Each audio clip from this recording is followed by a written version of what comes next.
What I'm about to talk about is not political, it is spiritual. Whether or not they are your brother or your sister is not based on the tone of their skin.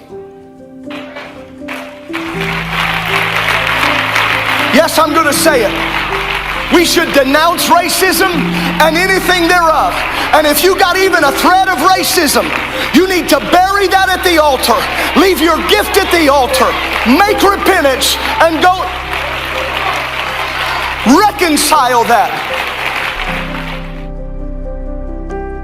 John, I believe this is your most recent piece. If not, it's very close to it. A pastor's warning. We're not in a civil war, but a Christian nationalist holy war, and they must not win. You want to explain this?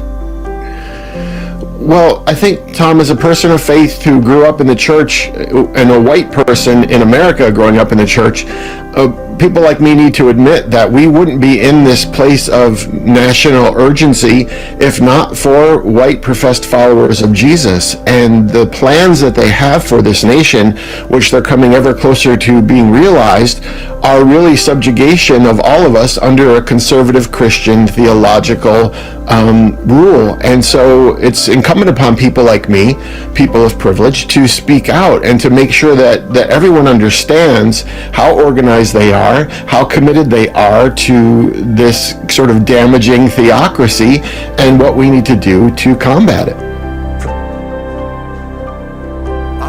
I want to sacrifice more of my preferences as a white pastor. I need to grow in my laying aside of preferences for members of this body, because I want Christ to be exalted through increasing diversity in our leadership and our membership.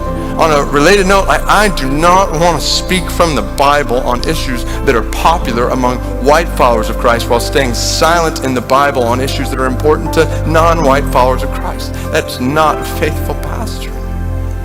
I actually read this week how studies have shown that white church leaders are less likely to speak and act prophetically on race issues because white church leaders have more to lose when they do. And I know as a white pastor, I have blind spots, so I am part of the problem.